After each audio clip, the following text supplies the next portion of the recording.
What up, everyone? Big Kev back in the building. Today we have another one from the Fat Electrician. This one's called Wrecking and Trolling the Germans with a Wooden Plane, the DH-98 Mosquito. Don't forget to like and subscribe. Let's check it out.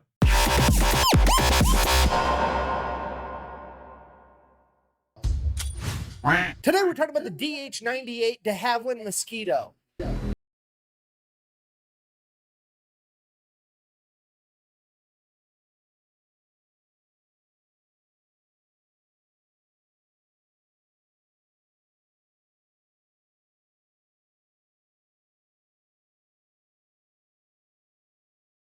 The story begins in 1909 with Sir Geoffrey de Havilland. He is 27 years old, he just got married, and he has spent his entire life working on, building, and designing cars and motorcycles. But now, they're just not fast enough. There's this new thing out, airplanes, and they can go even faster. So naturally, he's got to get him one of those. The only problem is, building a plane, as I'm sure you can imagine, costs a lot of money, even back then when they were just biplanes. So where's he going to get all this money? Well, he's going to do exactly what any self-respecting man would do. He's going to go to grandma for a 0% interest loan. And when I say a 0% interest loan, I mean he goes to his grandmother and asks for a, and I quote, advance on his inheritance. Straight up, Grandma, you need to fucking die or front me the money because I'm trying to make history over here. So Grandma, being the gangster that she is, decides that she's going to give little Jeffrey £1,000 for his airplane project. Now, full stop. £1,000, you're like, oh, $1,000, that's a lot of money. No, this is 1909. £1,000 back then is equivalent to like almost $200,000 American, okay? Inflation's a crazy thing over time, damn. Like, Grandma is apparently loaded. So he gets all this money and he begins designing and making his own airplane, and after 2 long years, the day finally comes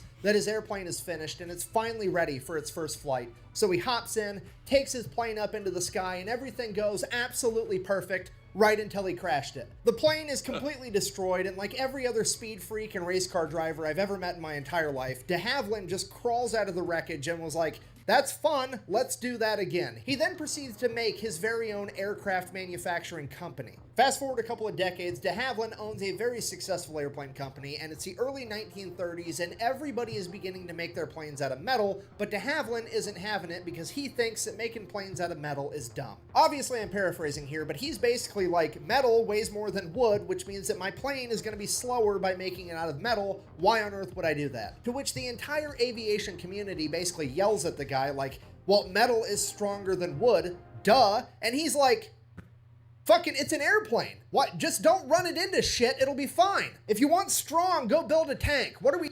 I mean, he's not wrong there. I mean, you're not trying to run your planes into anything. Now, granted, if you're taking any type of fire from the enemy, you might want metal. But even that, you hit a plane with, a hard enough round, it's going to pierce the metal and bring you down anyway, so... What are you even talking about here? Have you ever seen a fucking squirrel with knight's armor on? No, it doesn't make any fucking sense. So de Havilland's like, fine, I'm just gonna have to prove it to these people. 1934, they're gonna have the Robertson air race. It's 11,200 miles from England to Melbourne, Australia. You have to fly all the way there. You can take any route you want. You can stop to refuel as many times as you want. There's this huge cash prize of 15,000 pounds. All the fastest airplanes on the planet are going to show up and try to win this race. So de Havilland creates a DH-88 Comet, ends up being the fastest plane in the world at this point in time, and obviously wins this race. And obviously, nobody cares because it's made out of wood, and they said that that's dumb. So nobody's going to learn anything from the point he just proved. So he wins the race, is the fastest, and they just still disrespect him because it's not out of the preferred material that they want to make their planes out of. Way to learn from someone who built a superior product. Cool. Fast forward 1936, post-World War I, Germany is starting to rearm their entire country. Britain takes note, and they're like, wow, we should build up some weapons too in case they try something. So they put out a bid. They let all the aircraft manufacturers know that they're looking for a twin-engine medium bomber that's capable of carrying 3,000 pounds and cruising at a speed of 300 miles an hour. So there's money to be made with the government contract. All the airplane manufacturers flock to it and start putting in their bids and their designs for their planes. And pretty much all of them follow the conventional knowledge of how to build a bomber at this point in time, which was to have a humongous, powerful airplane made out of metal and absolutely covered in machine guns everywhere, because you need to be able to fire in all directions to fight off all the fighter planes that are going to try to shoot you down. And absolutely everybody follows that basic outline, except for de Havilland. He decides that he's going to build a plane using a completely different ideology from everybody else. Instead of having a plane that's going to have armor and machine guns and be able to win a firefight in the air against other fighter planes, he's just going to avoid the firefight altogether. Because at the end of the day, the bomber's job isn't to shoot down fighter airplanes, it's to deliver the bomb. Yeah, right. I mean, you're trying to be stealth here. I mean, there's definitely something to being lighter, faster, smaller. Get in, get out. Don't draw any fire to begin with. So and it also helps differentiate yourself from like all the other same looking projects. Yours kind of will stand out even more so, making it more likely that you might get selected. He's going to get rid of all the armor, all the machine guns, all the defensive countermeasures that other bombers have, and use all of his efforts to try to get this plane as fast as possible to just be able to outrun the firefight. Because you know what's better than getting shot at and having body armor on? Not getting shot at. Realizing that an ounce I agree with that. of prevention is worth a pound of cure, he's going to make this plane as fast as possible. And to do that, he's going to make it out of wood again. So he builds his wooden... He really loves wood, doesn't he? Bomber. He then proceeds to take the most powerful aircraft engine on the planet, the Merlin, and sticks 2 of them inside of this thing. And this aircraft is the fastest warplane on the planet. With a cruising speed of 325 miles an hour and a max speed of almost 400 miles an hour, this thing is absolutely untouchable, and that's not even the impressive part. It's the manufacturing process where de Havilland's idea stands head and shoulders above the competition. You have to remember, they're going into World War II. Plastic wasn't widely used yet, and anything that's plastic today was probably metal back then. Metal was used for absolutely everything from canteens to tanks to airplanes. All of it was metal, meaning that throughout the course of World War II, metal became extremely scarce, so much so that America was trying to build ships out of concrete, and Great Britain was trying to build an aircraft carrier out of wood. A ship out of concrete? That just intrinsically sounds wrong. Anytime I think of concrete, I'm thinking of something that sinks. I don't know if I'd want to build my ship out of that. I wonder if anyone was actually successful doing that. I'd never heard of it before, so I'm thinking that maybe they weren't. But it sounds like a terrible idea. Pulp and ice. So being able to build a bomber out of a cheap and readily available resource like wood was a humongous deal. And it all trickles down from there, because not only are you just using an untapped resource, by using wood, that means that you're not going to have metal workers and riveters working on the plane. You're going to have woodworkers working on your plane, which at this point in time was a pretty much untapped labor pool that was still doing other stuff like building cabinets and pianos. They had no real way to contribute to the war effort, except now they do. And the list of benefits keeps going. I feel like I'm in an infomercial. But I'm not done yet. Because of Mosquito. I remember that guy. That dude used to sell everything on late night. Well, I think he died of like a coke overdose or something. Mosquito's plan is not to fight firefights in the air, but to simply outrun them. You know what the Mosquito doesn't need? Machine guns. You know what you don't need if you don't have machine guns? Ammunition. And you know what you also don't need if you don't have machine guns? People to fire the machine guns. So you're also saving guns, ammunition, and personnel, because the Mosquito only has 2 crew members. And you know what all those things do? They add weight to the aircraft, like over 1,000 pounds, meaning that now that all that's gone, the Mosquito can now carry an extra 1,000 pounds worth of bombs to drop on the enemy, which is actually what a bomber's job is. So just to recap, de Havilland has now delivered a bomber to the British government that is made out of a readily available resource with a brand new untapped labor pool that is cheaper in pretty much every way, and it delivers more bombs faster to the enemy. I mean, if this was an infomercial, he was doing a hell of a job of selling it. That's for sure. I mean, I'm in. If I was one of those government contractors, I'd definitely be like, yeah, let's do it this way. This sounds great. What are the downsides? So clearly, the British government fucking hates it. And I mean, really, Sir Geoffrey de Havilland really should be more considerate. How are these poor politicians and defense contractors going to be able to feed their kids if he's out here trying to make planes that are cheap and reliable? I mean, what's the point of even going to war if you're not going to make a bunch of money off of it, right? Look, I guess I'm just glad it's not a uniquely American Even back then, they were trying to inflate the defense budget thing for this to happen. So all the other aircraft manufacturers are talking smack about de Havilland's idea. They're saying that it's basically a giant model airplane and that wood is not a suitable building material for a respectable plane, and all this other stuff that they're desperately trying to come up with so that he doesn't win the bid. And that respectable plane, what's that even mean? That's when Lord Teeny Mittens, Beaverbrook over here chimes in. He's the Minister of Aircraft Production for all of Britain, and he just shuts the project down. I'm assuming it's because a giant model airplane would make his hands look even tinier. I've got these tiny hands, and they're gonna make them look even tinier. In fact, the only person that even liked the idea of the Mosquito was the Air Marshal for the RAF, Sir Wilfred Freeman, who also, by sheer coincidence, is the only man in this conversation that has flown planes in combat and presumably knows what he's actually talking about, and sounds about right. Doesn't have a vested financial interest in the outcome. Freeman is also responsible for the RAF ordering the Spitfire, the Hurricane, and the Lancaster bomber, as well as the development of the Merlin engine. He's got a pretty good track record of picking amazing planes. So obviously we're gonna listen to what Sir Wilfred Freeman has to say, right? Wrong. 100% wrong. Of course not. Why would they? What we're gonna do is we're gonna have Lord Bitch Mittens over here, fire him, transfer him to a different department, and then take credit for all of his accomplishments and use that newfound status to kill the Mosquito project once and for all. Because politics. And that's pretty much it. Sounds about right. 1937, the British government told de Havilland, kick rocks, we're not interested, we're going to move on with our life. Fast forward, 1940, World War II has in fact kicked off, and it is not looking that great for the British because we are right in the middle of the Battle of Britain. Okay, if you don't know, the Battle of Britain, also known as the Air Battle for England, was basically the Germans were bombing Britain every day for about 3 months straight. Britain was obviously sending up their air force to fight back. Both sides lost thousands of people and thousands of airplanes. Okay, if you're not picking up what I'm putting down, I'm trying to tell you the RAF is now short a bunch of planes and a bunch of pilots, and there's really no way of replenishing the amount of planes because metal is extremely scarce, as well as the manpower to make the planes anyways. If only there was some type of plane that they could make out of an alternative material to metal that had a completely different labor force to build it. Oh wait, we've had that literally the entire time, we just didn't want to use it because of politics. Perfect. So the British government finally reluctantly orders 50 of them. So de Havilland gets to work right away, builds all these planes, turns them over to the RAF. Only 50? I mean, if you lost that many planes, you'd think you'd try to build a bigger number than that.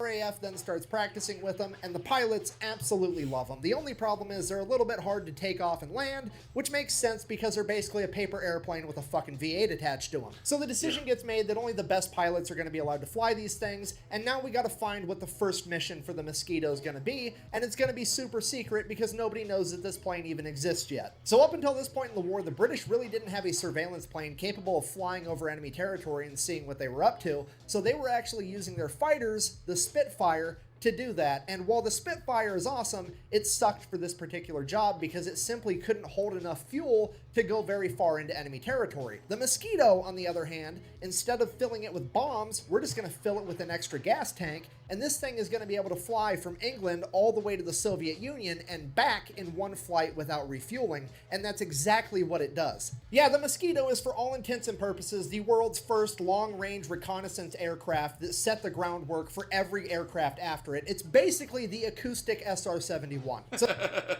that's a good comparison. I like that one.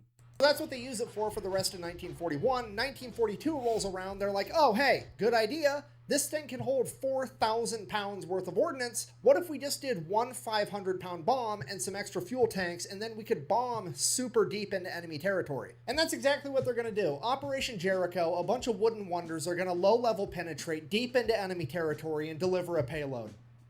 Try saying that with a straight face.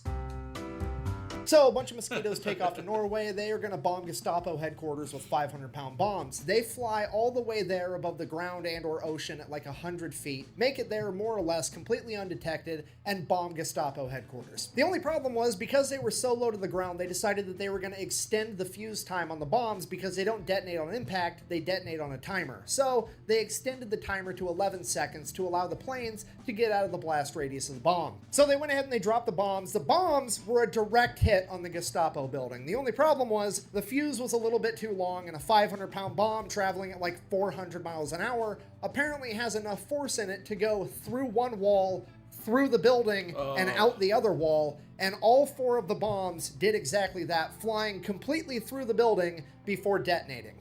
Counted for almost everything. You got it nearly perfect, but that one little detail makes such a difference. So the mission failed successfully. Did they accomplish their goal? Not really. No. But they did prove that the Mosquitoes were pretty much unstoppable and very accurate. So now they're going to begin using the Mosquitoes to nuisance bomb Germany. Every night, they're going to begin sending out swarms of mosquitoes to bomb Germany on their own home turf to begin weakening their morale. And with the mosquitoes, this works for some reason way better than any other plane was ever able to do it. Like, the mosquitoes rarely ever get caught when they're dropping bombs. So they're kind of like, okay, well, let's try a bigger bomb then. And the RAF starts using the Mosquito to drop the 4,000-pound blockbuster bomb on Berlin. I love how they label it Adolf. Hilarious.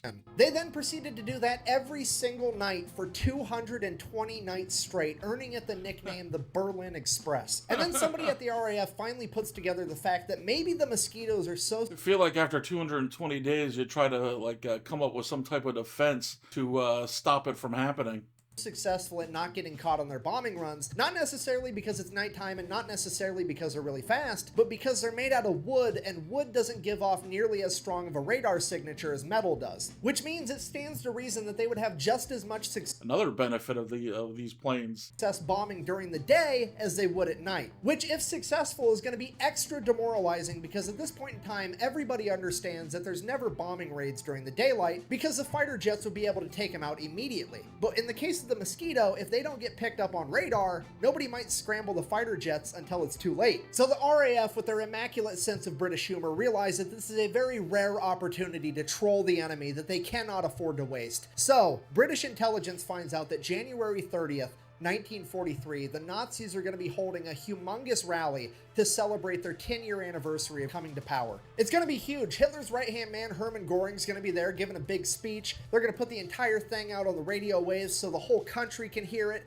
It's going to be a huge morale boost to the Nazis. And it probably was right up until the RAF sent out the Mosquitoes and bombed all of the broadcasting towers for Berlin, so the entire country just got to hear explosions, screams, and then the radio cut out forever.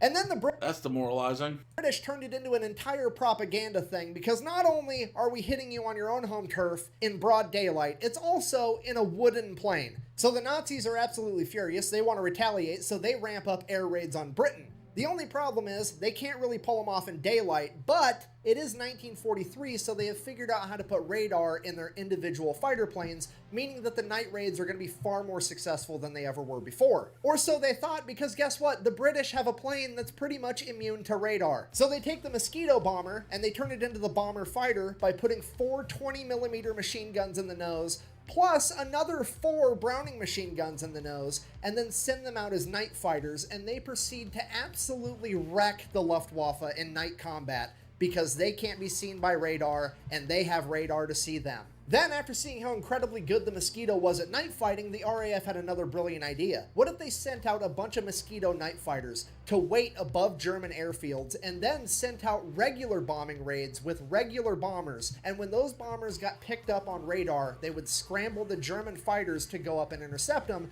but the Mosquitoes would already be above them and literally spawn kill the Germans the second they got in the air. That's a great plan, actually. Not only did this work, it virtually shut down the Luftwaffe's ability to operate at night altogether, and the British were able to bomb Germany completely unopposed. At this point, Hermann Göring is sitting in his office.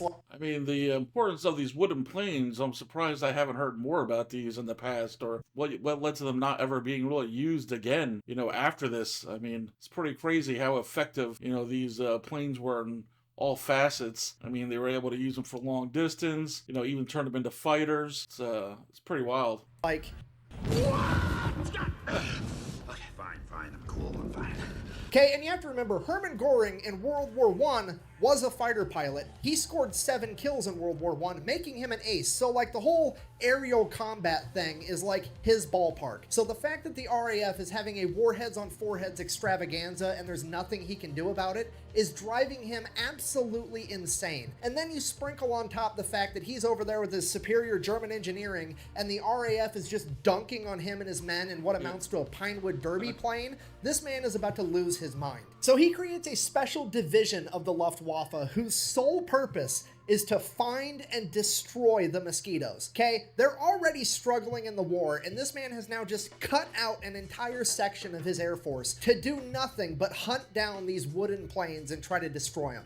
Needless to say, it fails miserably. So at this point, Hermann Göring's like, well, if I can't beat him, I've got to join him. So he orders his men to build him a wooden plane. And they straight up copy the Mosquito. Like, so much so... Why change up things, you know? Obviously, those Mosquitoes were super effective.